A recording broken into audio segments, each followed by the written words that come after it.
पार्थो वत्सः सुधीर्भोक्ता दुग्धं गीतामृतं महित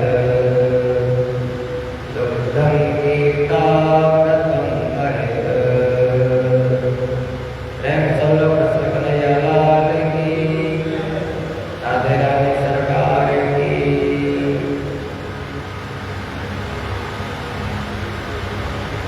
बताया है संतों ने, भगवान व्यास जी ने, सर्वोपनिषदों गावो, जितने भी उपनिषद हैं उनकी सबकी संज्ञा दी गाय की। दोग्धा गोपाल नंदना, उन उपनिषदों से उस ज्ञान का दोहन करने वाले कौन है? दोग्धा गोपाल नंदना, वो भगवान परात्पर ब्रह्म सच्चिदानंद स्वरूप भगवान कृष्ण, उस उपनिषद रूपी गाय को दुहने वाले। गाय ऐसे दुही नहीं जा सकती है, इसलिए बछड़ा किसको बनाया जाए? तो बछड़ा बनाया है अर्जुन को। पार्थो वत्सः, अर्जुन को बछड़ा बनाया। दुग्धम गीतामृतं महित, उन वेद शास्त्रों का सार, उन उपनिषदों का सार, उसको परमात्मा ने दुह लिया अर्जुन को बछड़ा बना करके। ऐसी श्रीमद् भगवद गीता जी जो सारी उपनिषदों का सार है, उनके शरण में हम आ जाए, समझो भवसागर से बेड़ा हमारा सब अपार है। इसलिए इन दो बार अपने मन को शांत करने के लिए, क्योंकि हमारा मन बहुत जल्दी भटकता है, चित्त भगवान का नाम लेने से शांत होता है। दो बार भगवान का नाम लेते हैं, उसके बाद कृष्णा गोविंद गोविंद गोपाल नंदलाल, राधे गोविंद गोविंद गोपाल नंदलाल।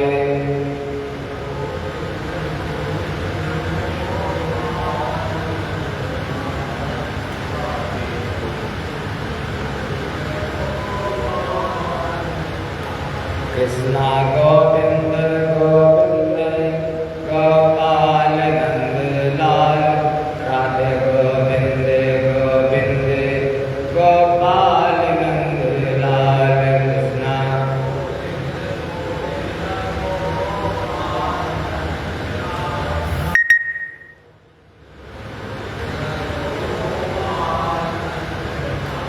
कृष्णा गोविंद गोविंद गोपाल नंदलाल, राधे गोविंद गोविंद गोपाल नंदलाल।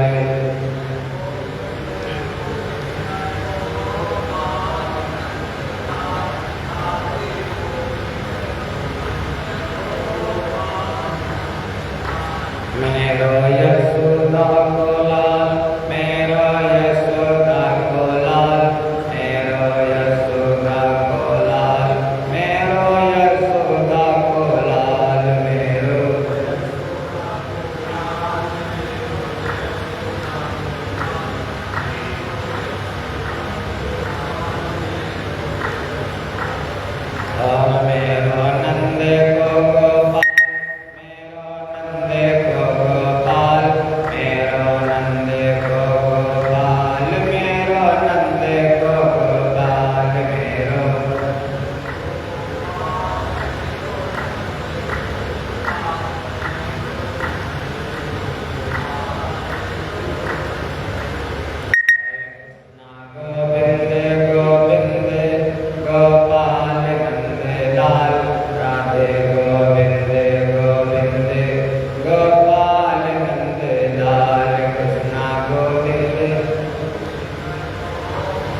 कृष्णा गोविंद गोविंद गोपाल नंद लाल, राधे गोविंद गोविंद गोपाल नंद लाल।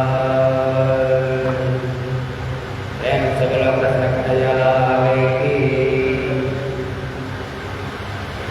हमारे जीवन में निरंतर दुख ही दुख रहता है। हम ढूंढते हैं सुख इस संसार में, लेकिन हमको मिल जाता है दुख। इस संसार का एक नाम है दुखालय, दुखालयम अशाश्वतम। इस दुख रूपी संसार में हम सुख तो ढूंढ ही नहीं सकते। सुख है केवल हमको सुख भाषित होता है, लेकिन सुख है नहीं। सुख है वो तो बस अपनी आत्मा में उन परमात्मा का ध्यान, उनको प्राप्त कर लेना, वही सुख है। भगवान शिव ने भी जगत जननी माँ पार्वती से कहा है कि सत हरि भजन जगत सब सपना। सुख बने भगवान की शरण में है। इस संसार में तो जन्म लेना ही दुख, जन्म दुख, फिर धीरे धीरे दुख ही दुख है। शरीर बड़ा होता बुढ़ापा आ जाता है। जन्म दुख, जरा दुख, जाया दुख, पुनः पुनः अंतकाले महादुख, तस्मात् जागृह जागृह। अंत समय में बहुत दुख होता है। इसलिए ऐसे कर्म करो कि उन भगवान को प्राप्त कर लो कि बारंबार इस संसार में हमको गोता खाना न पड़े, और हम जिनके अंश हैं। भगवान श्रीमद् भगवत गीता जी के 15वें अध्याय में कहते हैं, अर्जुन ममैवांसो जीवलोके जीवभूता सनातनः। अर्जुन ममैवांसो जीवलोके, जो ये जीव है ये हमारा ही अंश है। इसको तब तक शांति नहीं मिलेगी जब तक कि हमें प्राप्त नहीं कर लेगा। ऐसे एक सिद्धांत है कार्य और कारण का। भगवान है सारे जगत के कारण, सारे जगत के अधिष्ठान, और ये संसार की जितनी वस्तुएं हैं ये हैं भगवान का कार्य। वो परमात्मा कारण और ये जीव उसका कार्य।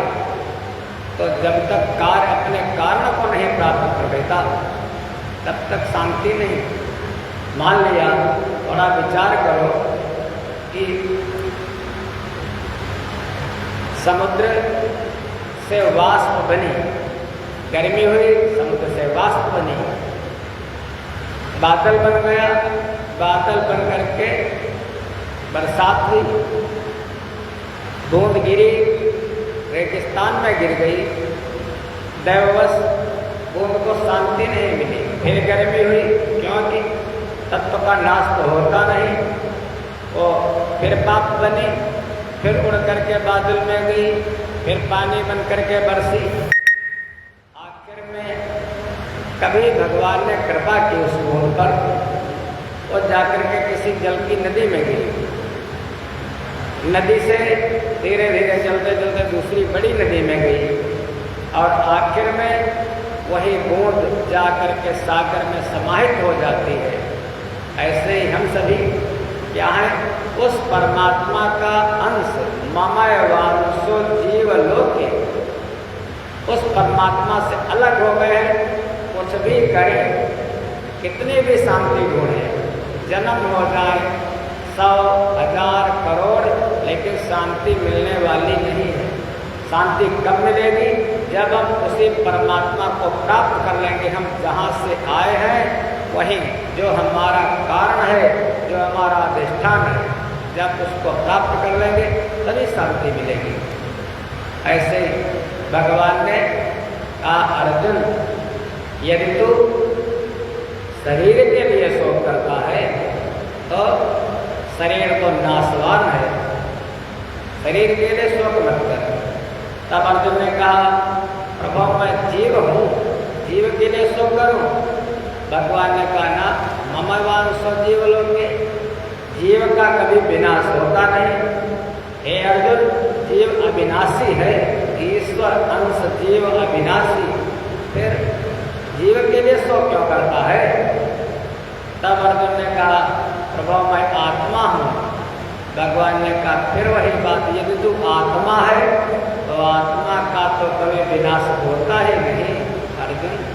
बस नैनम छिन्दन्ति शस्त्राणि नैनम दहत पावका न चैनम क्लेदयन्त्यापो नाशोषयति मारुता।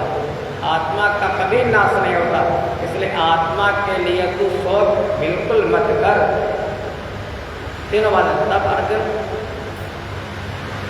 जब चुप हो गया, भगवान फिर बोले, तू जो शोक करता है, कहता है सब मारे जाएंगे, मैं भी मारा जाऊंगा या ये मारे जाएंगे। मान लिया कोई मर भी गया, न कोई किसी को मार रहा है और ना तो कोई मर रहा है, सब कहते हैं भगवान, हे अर्जुन, जातस्य ध्रुवो मृत्युः ध्रुवं जन्म मृतस्य च तस्मात् अपरिहार्यर्थे नातं शोचितुमर्हसि। जातस्य ही ध्रुवो मृत्युः, यहाँ संसार का अटल सत्य क्या है?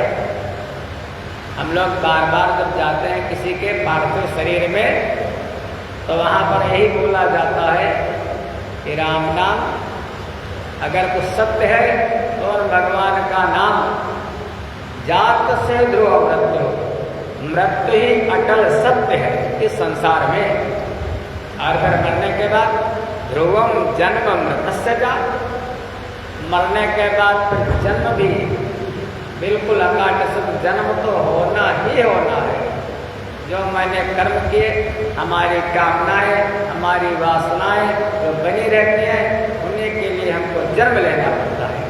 तो फिर तस्मात् अपरिहार्यर्थे ना तुम शोचित मर्हसि। हे अर्जुन, इसलिए तू शोक मत कर जन्म का और मृत्यु का, कभी भी शोक मत कर। ये तो दुनिया है, ऐसे ही पता नहीं अनादि अनंत है, ऐसे ही चलती है और ऐसे ही चलती रहेगी। ये जितने भी प्राणी हैं जन्म से पहले अप्रकट थे, नहीं थे, जब जन्म हो गया कुछ दिन के लिए प्रकट हो गए। जैसे पानी बरसा, बूंद गिरी, बुदबुदा तैयार हो गया, हमने देख लिया, और देखते देखते वो एक क्षण में विलुप्त हो गया। ऐसे ही तो जीवन है, बस थोड़ी देर के लिए प्रकट, फिर वैसे के वैसा। क्योंकि एक बात और है, इस आत्मा को बहुत से महापुरुष इसका जो चिंतन कर लेते हैं, वो आश्चर्यवत् पश्यति कश्चिदेन आश्चर्यवत् वदति तथैव चान्यः आश्चर्यवच्चैनमन्यः शृणोति श्रुत्वाप्येनं वेद न चैव कश्चित्। कोई इस आत्मा को आश्चर्य की भांति देखता है, अपना अपना मत है, और कोई महापुरुष इसको तत्व से जानता है, वो जान लेता है। जो आत्मा के ज्ञान को उसको कुछ जानना शेष नहीं रह जाता है। कोई इसको जानने की चेष्टा करता है, कोई इसको जान लेता है, और कोई इसको सुन करके जानता है, कोई तो इसको भली भांति। बहुत से ऐसे लोग हैं जो इसको जान भी नहीं पाते कैसी आत्मा है। तो कठोपनिषद में एक मंत्र आया है, एक ऋचा आई है, बालाग्रशतभागस्य शतधा कल्पितस्य च भागो जीवः स विज्ञेयः। आत्मा के स्वरूप का वर्णन किया है वेद की ऋचाओं में। कैसा?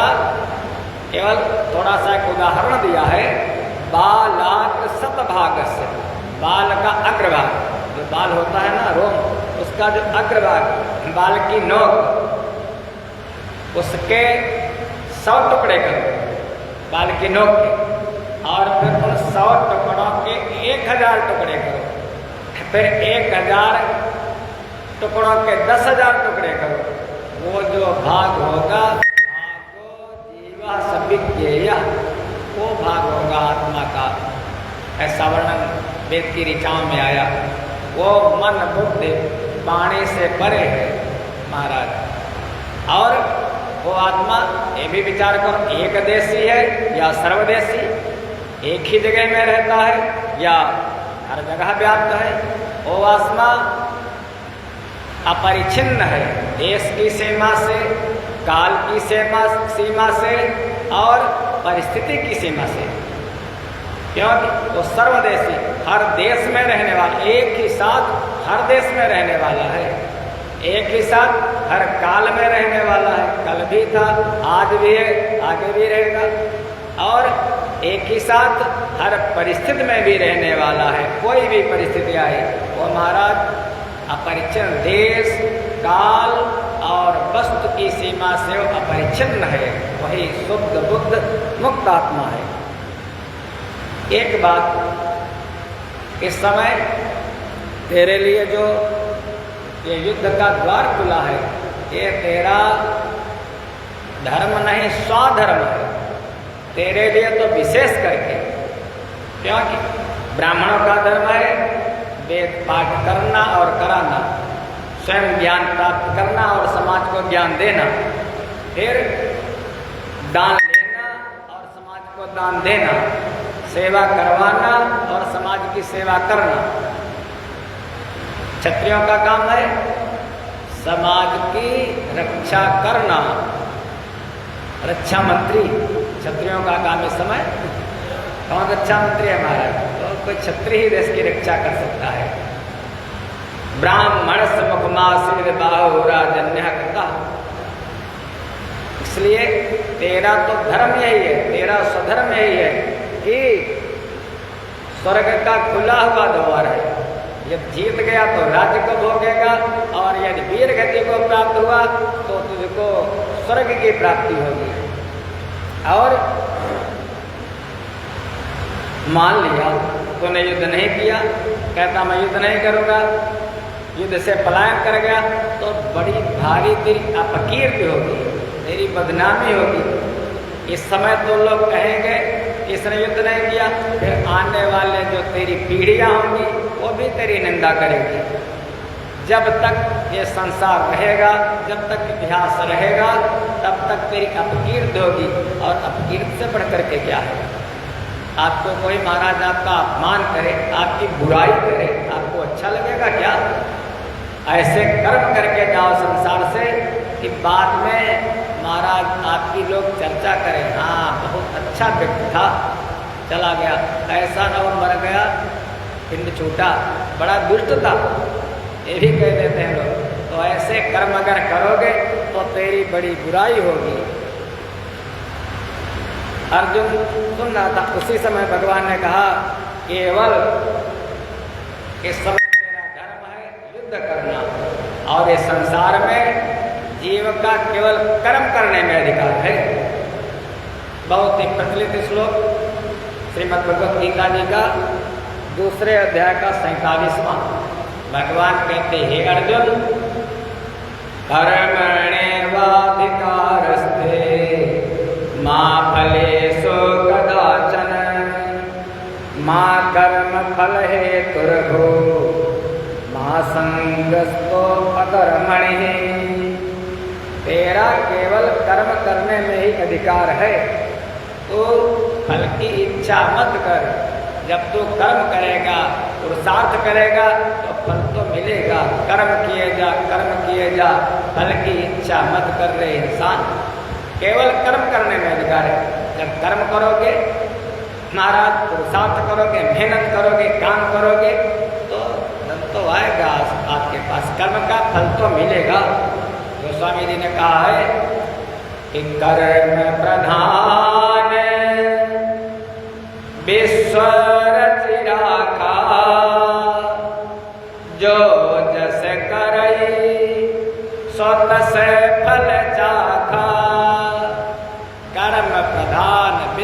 रचि राखा। कर्म ही प्रधान है हमारा। जैसा कर्म करोगे, और हम लोग करते क्या है, हम लोग कहते हैं अरे जो भगवान चाहेंगे वो होगा। भगवान, हम लोग ये भूल जाते हैं, ये वाली चौपाई भूल जाते हैं। हम लोग कहते हैं वही है सोई जो राम रचि राखा, को करे तर्क बढ़ावा शाखा। आलसी आदमी ये कहते हैं, पुरुषार्थी आदमी नहीं कहते हैं। पुरुषार्थी आदमी तो कर्म में विश्वास करते हैं, क्योंकि हम अपना कर्म करते हैं। जो कुछ होना है वो तो होगा ही होगा। हम होने को कभी टाल नहीं सकते। हमारे प्रारब्ध में होगा, हमारे भाग्य में होगा। कहते हैं विधना ने जो लिख दिया छठी रात के अंक, राई घटे न तिल बढ़े रहो रे जीव निशंक। हम जरा सा भी उसमें फेर बदल नहीं कर सकते, जरा सा भी किंचित। यही एक बार की बात, महाभारत के आदि वक्ता है वैशंपायन जी। पहले मैंने बताया था 2-4 दिन पहले। तो वैशंपायन जी जब महाभारत की कथा सुनाने के लिए बैठे परीक्षित को, परीक्षित के पुत्र जन्मेजय को, जब परीक्षित की मृत्यु हो गई तो जन्मेजय को लगा हमारे पिता की अकाल मृत्यु हुई है। तक्षक ने डस लिया है, लेकिन वो तो जीवन मुक्त हो चुके थे भागवत जी को सुन करके पहले ही। लेकिन पुत्र को लगा कुछ ऐसा उपाय करो महाराज। उन्होंने कहा मैं कथा सुनाऊंगा वैशंपायन जी ने। वैशंपायन जी जब कथा सुनाने के लिए बैठे तो विचार कर ही रहे थे। जन्मेजय ने कहा प्रभु कथा तो भाग्य की बात है। उस समय तो हमारे जो बाबा थे अर्जुन, वो अर्जुन तो बहुत बलवान थे, सारे जगत में उनकी कीर्ति थी, बहुत बलवान थे। जितने भी पांडव थे, और उनके रक्षक थे भगवान श्री कृष्ण जो तीनों लोकों के स्वामी। अरे वो तो महाराज जरा देर में अगर मुकम करो दिवाचालम पंकुम लंघे थे गिरिम। फिर ये महाभारत का युद्ध क्यों हुआ? महाभारत का युद्ध शांत कर सकते थे अगर चाहते तो। वो कुछ ऐसा करते इतने प्राण ना जाते लोगों के, जनहानि ना होती, धनहानि ना होती। वैशंपायन जी कहने लगे जन्मेजय ऐसा है, जो होनी होती होनी बड़ी बलवान होती है, होनी को कोई टाल नहीं सकता। ओ नहार भावी प्रबल बिलखि कहो मुनिनाथ, हानि लाभ जीवन मरण यश अपयस विदेहात। हानि लाभ जन्म मृत्यु यश अपयस, कभी यश होता है और कभी अपयस हो जाता है, तो अपने हाथ में नहीं है। दुखी मत होना, वो सब विदेहात ब्रह्मा जी के हाथ में है। कहने लगे देखो होनी है जन्मेजय। जन्मेजय ने कहा कौन सी होनी? कहने लगे कुछ समय बीतेगा, तुम्हारे यहाँ तुम्हारे राज्य में कोई घोड़ा बेचने वाला आएगा। घोड़ा मत लेना, घोड़ा खरीदना मत। जन्मेजय ने कहा गुरुदेव आप क्या? क्या बिल्कुल नहीं खरीदूंगा। गुरुदेव ने कहा खरीदोगे, ये होनी है। कहने लगे अच्छा मान लिया घोड़ा खरीद भी लेना, तो काले वाले घोड़ा मत खरीदना। काला घोड़ा, सफेद लेना अलग बात है, लेकिन काला घोड़ा मत लेना। जन्मेजय ने कहा बिल्कुल नहीं लूंगा। गुरुदेव ने कहा लोगे, होनी है काले घोड़ा खरीदोगे, लेकिन मान लिया हमारी बात मान लेना, काला घोड़ा खरीद भी लेना तो काले बैठना मत। लेकिन जन्मेजय बैठोगे, विधि का विधान है। बैठ भी लेना अगर तो शिकार खेलने के लिए मत जाना, लेकिन जाओगे, विधि का विधान है। मान लिया शिकार खेलने चले भी जाना तो फिर किसी भी दिशा में जाना, लेकिन दक्षिण दिशा की तरफ मत जाना। लेकिन जन्मेजय जाओगे? जन्मेजय ने कहा नहीं जाऊँगा। कहने लगे जाओगे, विधि का विधान। कहने लगे फिर अगर दक्षिण दिशा में चले भी जाना तो वहाँ पर एक युवती मिलेगी, उस युवती को देख करके मोहित मत होना, लेकिन मोहित हो जाओगे। और विवाह के लिए कहेगी विवाह मत करना, लेकिन विवाह करोगे, विधि का विधान है। जन्मेजय ने कहा नहीं करूँगा। कहने लगे करोगे? कहने लगे फिर? कहने लगे फिर तुम यज्ञ मत करना, विधि का विधान है। जन्मेजय कहने लगे गुरुदेव कैसी बात करते हो? ठीक है आपकी आज्ञा है। कहने लगे यज्ञ करना, लेकिन करोगे यज्ञ करना तो उसमें आचार्यों को बुलाना, लेकिन थोड़ा वृद्ध आचार्य हो, जो युवा आचार्य हो, जवान, उन आचार्यों को मत बुलाना, युवा आचार्यों से मत, लेकिन करवाओगे, आचार्यों का वर्ण करोगे। उसी समय यदि आचार्य आपकी पत्नी को कुछ कह दे तो उस आचार्य का अहित मत करना, लेकिन करोगे, आचार्य तुम्हारी पत्नी से कुछ कहेगा और तुम आचार्य का वध कर दोगे, सर काट दोगे, लेकिन करो। अरे ऐसी बात मैं कहने की बिल्कुल नहीं करूँगा गुरुदेव। कहेंगे करोगे? तब जब कर दोगे तब तुमको ब्रह्म हत्या लगेगी, और ब्रह्म हत्या लगने से तुम्हारे शरीर में कुष्ठ हो जाएगा, वही तुम्हारी मृत्यु का कारण बनेगा। वही आगे चल करके जैसा जैसा बताया था गुरुजी ने वैसे वैसा हुआ। कहते हैं तुलसी भरोसे राम के, निर्भय हो के सोए, अनहोनी होती नहीं, होनी होए सो होए। प्रारब्ध बहुत बलवान है, जो आपके प्रारब्ध में है वो महाराज बिल्कुल कोई उसको काट भी नहीं सकता है। इसलिए अर्जुन तुम इसकी चिंता मत करो, ये सब सुख दुखे समय कृत्वा लाभा लाभो जया जयो, ये सब आने वाले हैं, जाने वाले हैं। तुझको सुख भी मिलेगा, लाभ भी होगा, हानि भी होगी, दुख भी होगा, मान भी मिलेगा, सम्मान भी मिलेगा, यश भी मिलेगा, अपयश भी होगा। इसमें जो विद्वान पुरुष होते हैं वो मोहित नहीं होते हैं। बस और एक बात और है, भांत भांत के वचनों को सुनने से विचलित हुई तेरी बुद्धि जब परमात्मा में अचल स्थिर हो जाएगी, ठहर जाएगी, तब तू योग को प्राप्त कर लेगा, अर्थात तेरा परमात्मा से नित्य संयोग हो जाएगा। जब तेरी बस ना बताया था बुद्धिम तु सारथिम विद्धि, बुद्धि जब तक डामाडोल रहेगी तब तक उस परमात्मा को प्राप्त नहीं कर सकते हो। जितने महापुरुष हुए हैं उनकी बुद्धि अचल है, स्थिर है। बुद्धि तेरी लग जाएगी, बुद्धि हम लोग कहते हैं ना बुद्धि को जगा करके बुद्धि जग जाएगी। ऐसे महापुरुषों की जिन्होंने भगवान को प्राप्त किया है उनकी बुद्धि जगी है, उनकी इंद्रियों पर संयम है, उनका विवेक जगा है।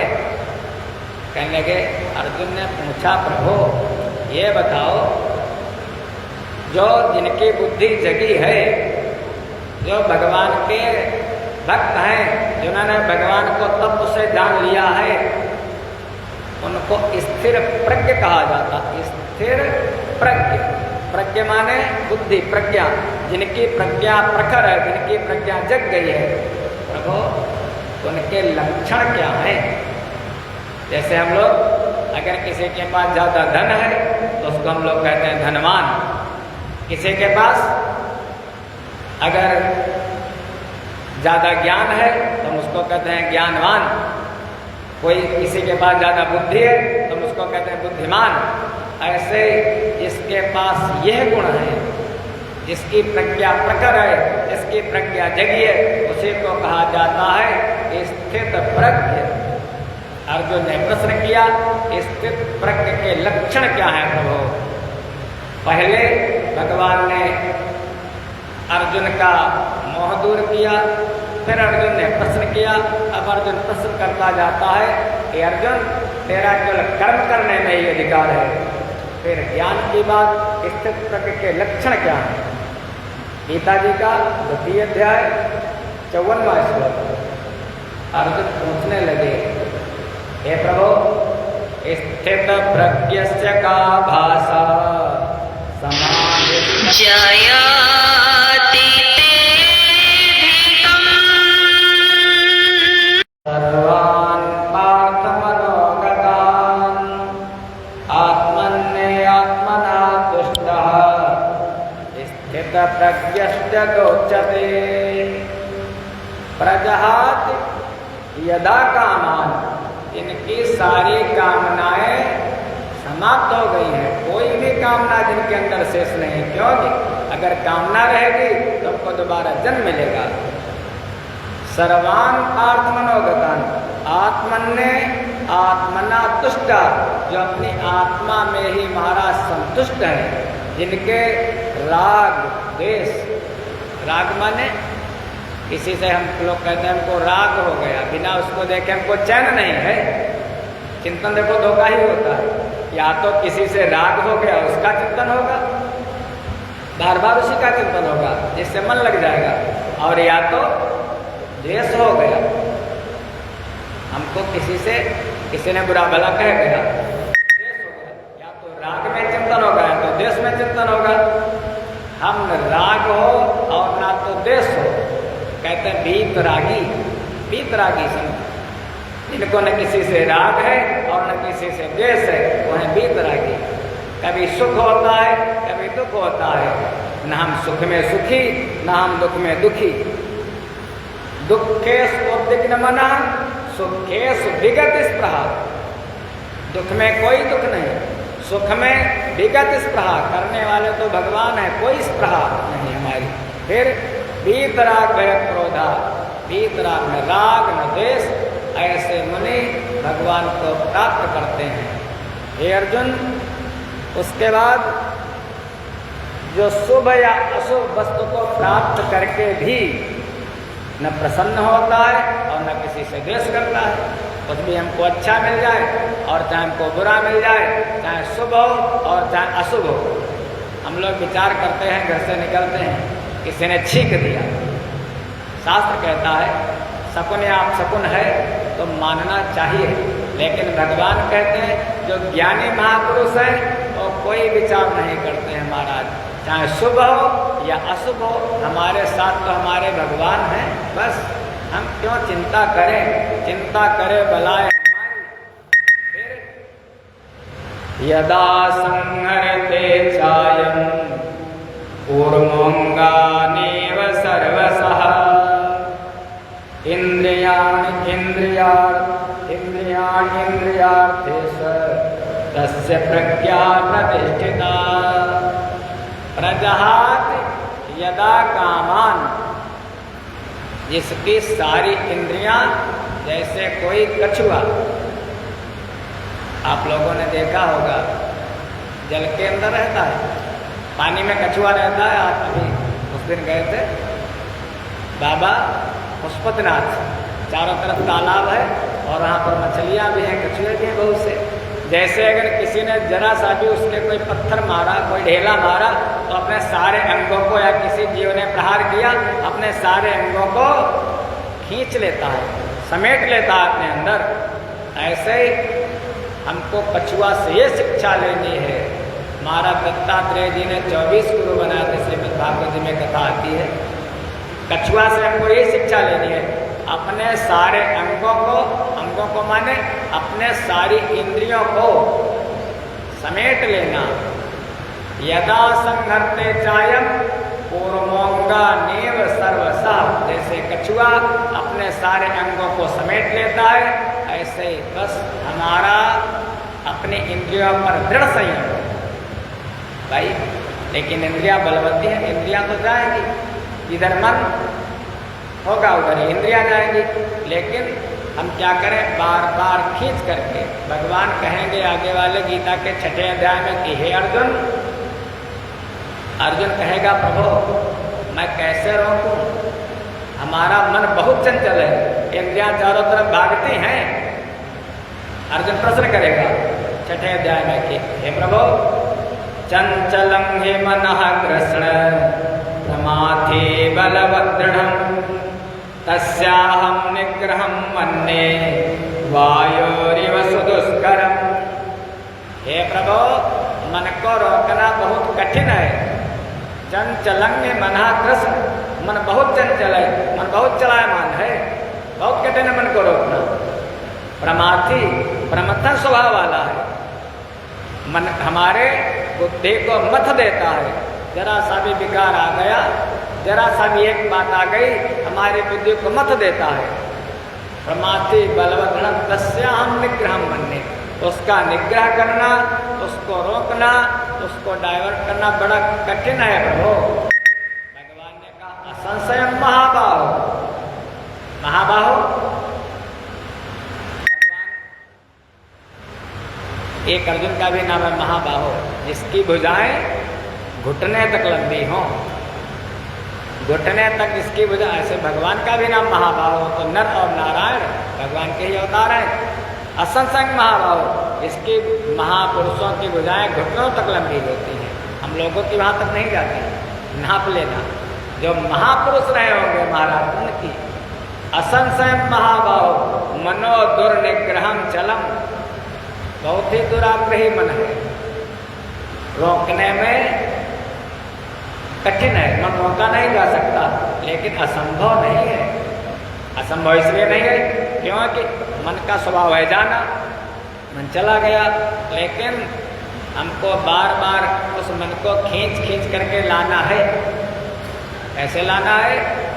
अभ्यास योगेन कौन्ते वैराग्येण च गृह्यते। अभ्यास योग के द्वारा हम बार बार अभ्यास करेंगे तो वो मन, मान लिया एक पक्षी, अभी हमने तोते को पिंजरे में बंद कर दिया, कबूतर को पिंजरे में बंद कर दिया, तो बहुत पंख फड़फड़ाएगा।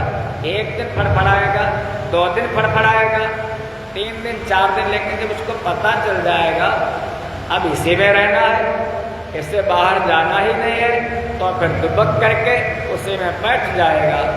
फिर धीरे धीरे आप जैसा चाहोगे वैसा करने लगेगा। एक समय ऐसा भी आएगा आप पिंजरे का दरवाजा खोल दोगे लेकिन उससे बाहर नहीं आएगा। ऐसे तो मन है महाराज। अभ्यास योगेन कौन्ते, महापुरुषों ने कहा था कि करत करत अभ्यास के जड़मति होति सुजान, रसरी आवत जात के किसिल पर परत निशान।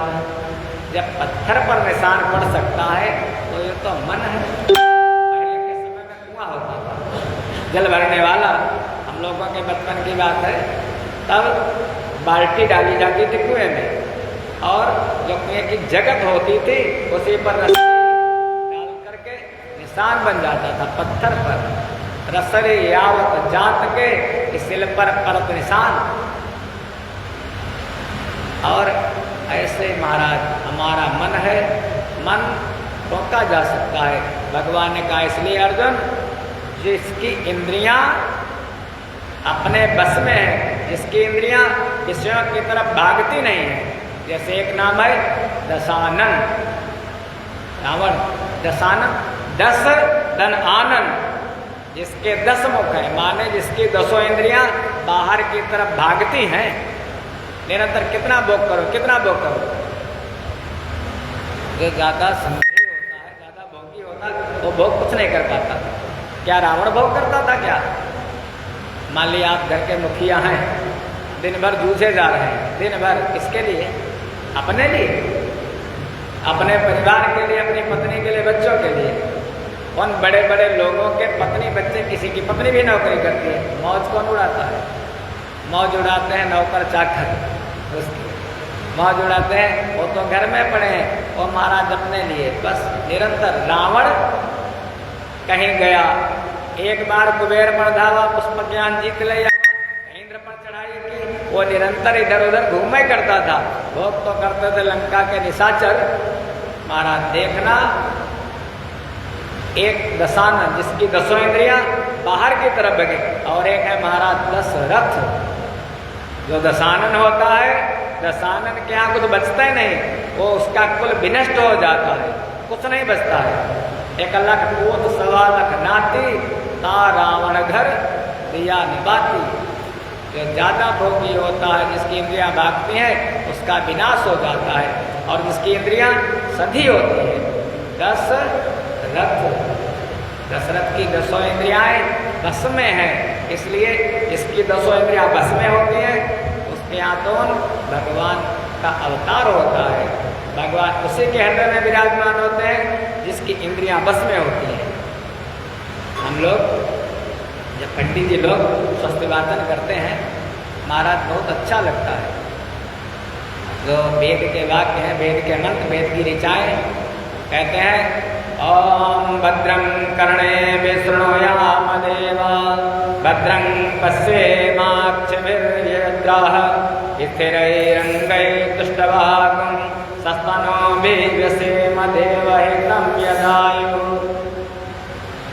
भद्रं कर्णेभिः शृणुयाम देवा, हम अपने शृणुयाम माने सुने, कैसे? अपने कानों से। क्या सुने?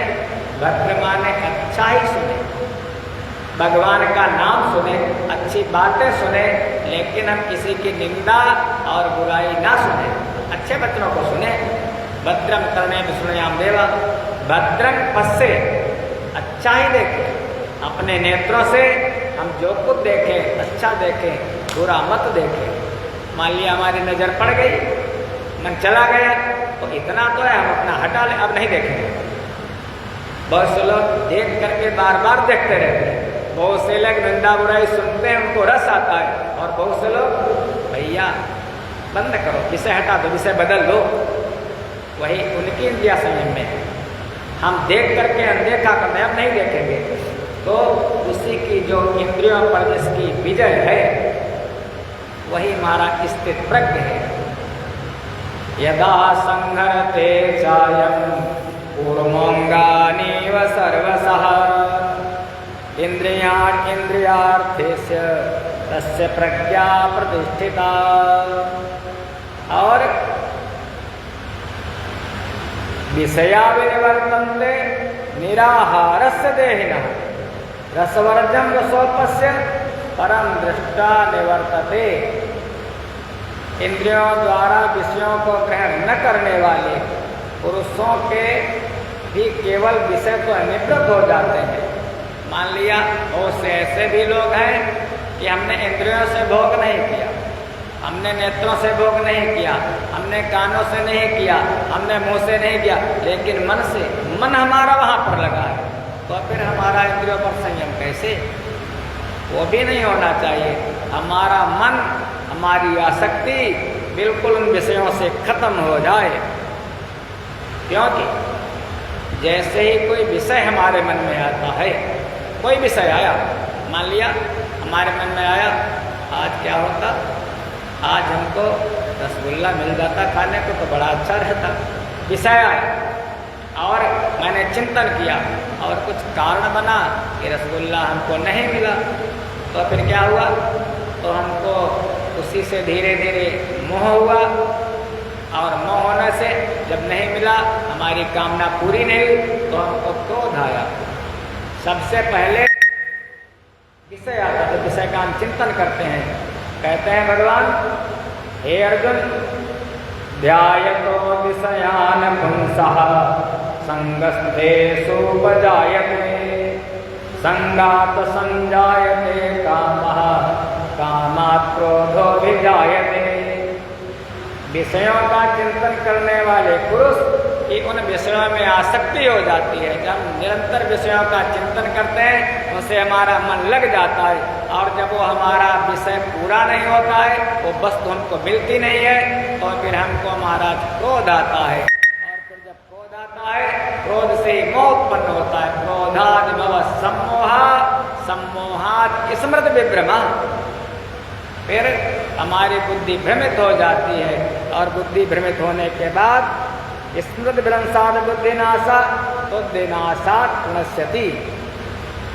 फिर वो व्यक्ति जब बुद्धि नाश हो जाती है, तो अपनी स्थिति से गिर जाता है और दुख पाता है। ये बताओ, क्या कभी मृग भी सोने का हो सकता था क्या? भगवान राम ने सीता मैया ने जैसे देखा सोने का हिरण, प्रभु जाओ लेकर के आओ ऐसा सुंदर हिरण जो सोना ही सोना, सोने से आसक्ति, सोने से मन लग गया, जाओ लेकर के आनो चर्म कहत भेदे ही ला करके दो। लेकिन लिखा है महाराज संतों ने कि विनाश काले विपरीत बुद्धि, हेममयी कुरंगी, क्या हिरण भी सोने का हो सकता है? लेकिन उस समय महाराज भगवान की बुद्धि भ्रमित हो गई, क्योंकि आगे जो है विपरीत समय आने वाला है। जब विपरीत समय आने वाला होता है तो हमारी बुद्धि भ्रमित हो जाती है। ऐसे ही न राग हो किसी से, न द्वेष हो किसी से। प्रसादे सर्व दुखा नाम हानि रस्योपजायते, न राग द्वेष वियुक्तेषु व्यसयान इंद्रिय चरण, आत्मोत्सेर विधेयात्मा प्रसादम अधिगच्छति। बस हम जो कुछ हमको भगवान ने दिया है, हमको भगवान ने जैसा भी दिया, हम उसी में संतुष्ट रहें। कहते हैं है तो सबके लिए, लेकिन ब्राह्मणों के लिए विशेष करते हैं महाराज। उन भक्तों की महाराज बुद्धि जिनकी जगी है, इंद्रियों पर जिनका संयम है। एक ब्राह्मण थे जिन ब्राह्मण का नाम था सुदामा महाराज। कृष्णस्य सखा आसीत् ब्राह्मणो ब्रह्मविद्वान् विरक्त इंद्रियार्थेषु। वो भगवान के सखा हैं, भगवान के मित्र हैं, लेकिन विरक्त हैं। ऐसा भागवत जी में आया। विरक्त इंद्रियार्थेषु प्रशांतात्मा जितेंद्रिया, जिनको अपनी आत्मा का अनुभव हो चुका है, जितेंद्रिय है। संतों के लक्षण है महाराज। उनकी पत्नी, वो भी महाराज पत्नी का पति के जीवन में बहुत बड़ा हाथ होता है। एक गाड़ी के दो पहिए होते हैं, जब दोनों बराबर चलते हैं तभी जीवन रूपी गाड़ी बराबर चलती है ना। 3-4 पुत्र हैं, लेकिन केवल 5 घर मांगते हैं। 5 घर में अगर भोजन नहीं मिलता है तो फिर उस दिन भूखे रह लेते हैं। ऐसा परिवार है। पत्नी का नाम है सुशीला, बच्चे हैं, बच्चे भी संतुष्ट रहते हैं। ऐसे ब्राह्मण प्रशांतात्मा जितेंद्रिया, तीनों लोगों के स्वामी जो हैं वो तो उनके मित्र हैं तीनों, लेकिन कभी भी मन में विचार ही नहीं आना, अरे उनके पास क्यों जाऊं, क्या उनको मालूम नहीं, हम तो अपने कर्मों का भोग कर रहे हैं। महाराज किया क्या है? सुदामा के लिए किस लिए रोए भगवान? जैसे सुदामा जी जाकर के पहुंचे तो भगवान ने महाराज ऐसे बिहाल बिमाइन सो और कंटक जाल लगे पुन जोए, हाय महादुख पाए सखा तुम आए इतए न कितए दिन खोए। देख सुदामा की दीन दशा करुणा करके करुणा निधि रोए, और पानी परात को हाथ छुओ नहीं, नयन के जल सो पग धोए। ओ सुदामा जी महाराज ऐसे भगवान गले लगाना चाहते हैं सुदामा जी को। बहुत सा दरबार, बहुत से सैनिक लोग खड़े, लेकिन भगवान को कोई भी यह नहीं है कि हमारी बदनामी होगी। गले लगाना चाहते हैं। सखा भगवान जिसको अपना मित्र कह दे उसके लिए क्या है? ऐसे फिर भगवान तो उसी को गले लगाते हैं जिसका अपनी इंद्रियों पर संयम होता है। भगवान लेकर के सुदामा को बाहर नहीं बिठाया। हम लोगों की जब मित्रता होती है तो मित्रता कहाँ तक? ड्राइंग रूम तक बस लाए बाहर, भैया बैठो, लेकिन बेडरूम तक कोई नहीं ले जाता, अंतापुर तक कोई नहीं ले जाता है इतना। लेकिन 2 प्रकार के मित्र हैं, एक है दीवाने आम, बहुत से मित्र, और एक होते दीवाने खास। जो दीवाने खास होते हैं उनसे कोई भेद नहीं होता है महाराज। जो सुदामा भगवान के दीवाने खास वाले हैं, ले गए अंतापुर में बिठाया, अपने बिस्तर पर बिठा दिया। अपने बिस्तर पर किसको बिठाओ? भगवान से कोई शिक्षा लेनी है। सुदामा की इंद्रियों पर संयम है, सुदामा के जीवन में ज्ञान भी है और वैराग्य भी है। ऐसे ही जब सुग्रीव की मित्रता हुई भगवान राम जी से, सुग्रीव 1 महीना बीत गया, तब भगवान राम जी ने लक्ष्मण से कहा, लक्ष्मण जाओ, सुग्रीव सुधिमोर विषारी पावा राज कोसपुर नारी। सुग्रीव हमको भूल गया है, लखन जाओ और जाकर के भय दिखाई ले आओ, मारना पीटना मत, भय दिखा करके बुला लाना। लखनलाल गए, भगवान तो नगर को जाते नहीं थे, तो जब गए हैं तो सुग्रीव जी ने लखन भैया को बाहर नहीं बिठाया, सुग्रीव ने लखनलाल को अपने बिस्तर पर बेडरूम में बिठाया, पलंग पर बिठाया है। क्योंकि जो हमारा पलंग है, हमारा बिस्तर है, वो भोग का प्रतीक माना जाता है। तो अपने बिस्तर पर किसको बिठाओ? ज्ञान को बिठाओ, वैराग्य को बिठाओ। माने भाव यही कि हमारी इंद्रियों पर संयम हो।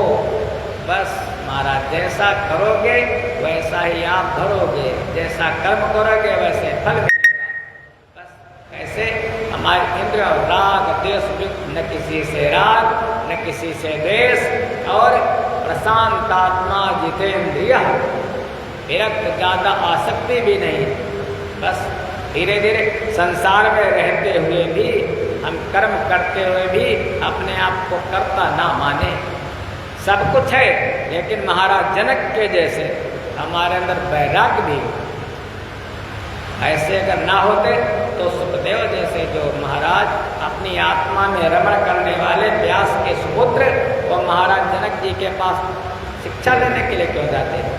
घर में रहते हुए भी भगवान कहते हैं पद्म पत्रम इमाम भसा, जैसे जल के अंदर कमल रहता है, घर में रहते हुए भी वैसे ही रहो। भगवान का चिंतन, भगवान का भजन और भगवान का ध्यान। पहले अध्याय से 6 अध्याय तक भगवान बताते हैं, हे अर्जुन तुम कर्म करो, कर्म करो, कर्मण्येवाधिकारस्ते मा फलेषु कदाचन, स्थित प्रज्ञ के लक्षण। और उसके बाद जैसे तीसरा अध्याय शुरू होता है तो भगवान कहते हैं कर्म कर, ज्यायसी चेत कर्मणस्ते मता बुद्धिर जनार्दन तत् किम कर्मणि घोरे नाम नियोजस के सब। अर्जुन कहने लगा प्रभु आप कहते हो कि कर्म करो, कर्म करो, और फिर एक कर्म तो हमारे बंधन का कारण बन जाएंगे, फिर हमको इस घोर कर्म में क्यों लगाते हो? भगवान और उपदेश देते हैं कर्म करो। तो कर्म कैसे करो? एक है कर्म, दूसरा है अकर्म और तीसरा है विकर्म। 6 अध्याय तक भगवान कर्म की चर्चा करते हैं। उस 6 अध्याय के बाद जैसे 7वां अध्याय शुरू होता है, भगवान वहीं से शुरू कर देते हैं, हे अर्जुन अब तू भक्ति को प्राप्त कर। कर्म करते करते हम भगवान की साधना करें, उपासना करें, भगवान के पास आकर के बैठे, और उस समय जब हमारा मन निर्मल हो जाए तब हम भगवान की भक्ति कैसे करें? तब भगवान कहते हैं, हे अर्जुन मैया सक्तमनाः पार्थ योगम युञ्जन मदाश्रयः। मैया सक्त 7वें अध्याय से शुरू कर देते हैं, यदि आसक्ति लगानी है तो मुझसे लगा, मेरा चिंतन कर, मेरा भक्त बन, मेरी भक्ति कर। आगे वाले भगवान की हम लोग भक्ति कैसे करें? कर्म करते हुए, और भगवान की भक्ति कैसे करें? निर्गुण निराकार 12वें अध्याय में हम निर्गुण निराकार की भक्ति करें या सगुण साकार की भक्ति करें। जो निर्गुण निराकार को भजते हैं वो भक्त कैसे होते हैं, और जो सगुण साकार को भजते हैं उन भक्तों के लक्षण कैसे होते हैं, ये हम लोग इस पर आज नहीं बल्कि कल विचार करेंगे। समय के अनुसार यहीं पर अपनी वाणी को विराम देते हैं। सभी लोगों का मंगल हो, सभी लोगों का कल्याण हो। बस मुख्य बात जो यह है कि अपने मन को भगवान से लगाओ, आपकी इंद्रियों पर संयम हो, आपका अंतःकरण निर्मल हो और भगवान की प्राप्ति हो। इसी के साथ सभी का कल्याण हो। सर्वे भवन्तु सुखिनः, सर्वे सन्तु निरामयाः, सर्वे भद्राणि पश्यन्तु, मा कश्चित् दुःखभाग् भवेत्। ओम दिनं पूर्णात्